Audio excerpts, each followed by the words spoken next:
Okay बेटा, 10th class students, आज हम अपना नेक्स्ट टॉपिक करते हैं और हमारा जो नेक्स्ट टॉपिक होगा वो होगा वेजिटेटिव प्रोपगेशन। वेजिटेटिव प्रोपगेशन से पहले बेटा हमें ये पता होना चाहिए कि वेजिटेटिव प्रोपग्यूल्स क्या होते हैं। प्रोपग्यूल्स का मतलब होता है प्लांट के पार्ट जिनकी हेल्प से हम न्यू प्लांट को ग्रो कर सकते हैं। वैसे हमें पता है कि अगर हमें न्यू प्लांट ग्रो करना होता है तो हम किसकी हेल्प से करते हैं, हम उसका सीड खरीदेंगे और ग्रो करा देंगे। लेकिन अगर हमारे पास किसी भी प्लांट का सीड अवेलेबल नहीं है तो उसके लिए दूसरा मेथड होता है जिसे हम बोलते हैं वेजिटेटिव प्रोपगेशन। क्योंकि कुछ प्लांट्स की अलग अलग कैपेसिटी होती है। कुछ प्लांट के रूट के अंदर ये कैपेसिटी है कि वो रूट से न्यू प्लांट ग्रो कर सकता है, कुछ की स्टेम से, कुछ की लीफ है। तो वो सारे मेथड्स हम इसमें पढ़ते हैं। तो इसमें देखिए वेजिटेटिव प्रोपगेशन है। वेजिटेटिव प्रोपगेशन प्रोपगेल्स यानी कि प्लांट की पार्ट यानी प्लांट पार्ट की हेल्प से, जैसे कि रूट है, स्टेम है, लीफ है, इस तरीके से जो ये प्लांट्स होते हैं इनकी हेल्प से, प्लांट के जो पार्ट्स होते हैं इनकी हेल्प से अगर हम न्यू प्लांट ग्रो करा सकते हैं तो इन्हें हम वेजिटेटिव प्रोपगेल्स बोलेंगे और इस मेथड को हम वेजिटेटिव प्रोपगेशन मेथड बोलते हैं। ठीक है, इसके बाद इसमें आता है जैसे कि हम पहले रूट का देख लेते हैं। अब ये मेथड्स जो होंगे ना वो भी 2 टाइप्स के होते हैं, एक होता है नेचुरल, एक होता है आर्टिफिशियल। नेचुरल का मतलब है कि ये प्लांट की कैपेसिटी ही होती है, वो ग्रो करेगा ही करेगा। लेकिन आर्टिफिशियल ये होता है कि अगर वो खुद से नहीं करता तो हम उसका किसी ऐसे पार्ट को इनटेक करेंगे जिसका हमें पता है कि ये ग्रो कर सकता है और उसको फिर हम दूसरी जगह पे ग्रो कराएंगे तो वो इजीली ग्रो कर सकता है। तो इसके कितने मेथड हो गए? 2। एक होता है नेचुरल मेथड और एक होता है आर्टिफिशियल मेथड। पहले हम करते हैं नेचुरल मेथड। नेचुरल मेथड में नेचुरली क्या क्या प्रेजेंट है? रूट प्रेजेंट है, लीफ प्रेजेंट है, ये सारे नेचुरली प्रेजेंट है।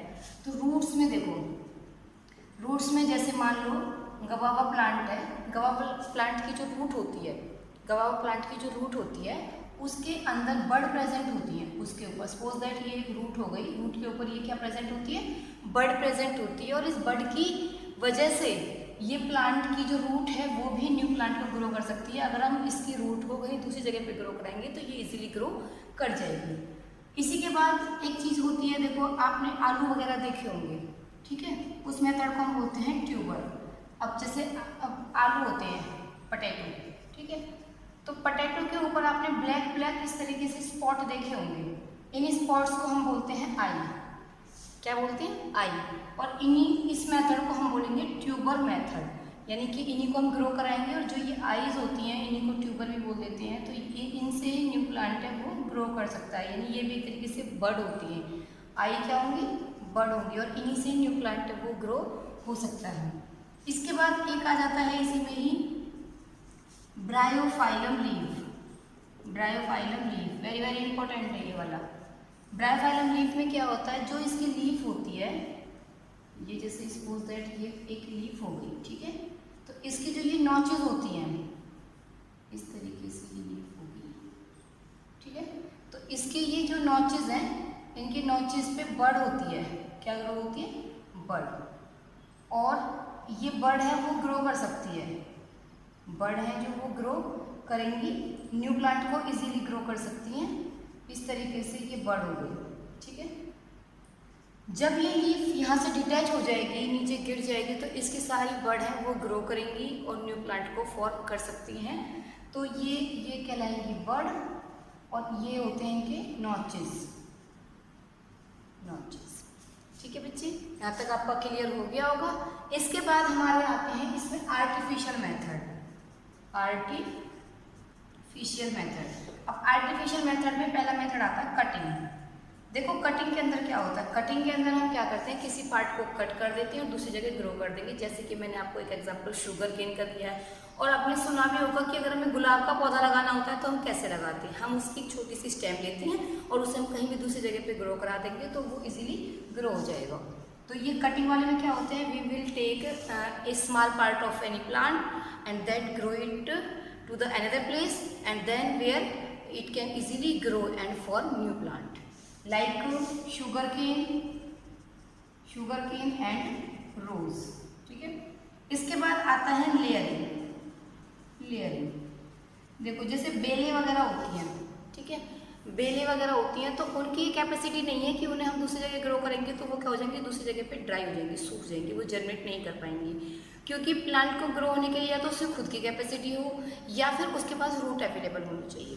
क्योंकि रूट से वो क्या करते हैं, सॉइल में से अपने मटेरियल को इनटेक कर सकते हैं। तो इस तरीके के प्लांट्स में हम एक मेथड अप्लाई करते हैं, हम इनमें रूट्स को इंड्यूस करते हैं।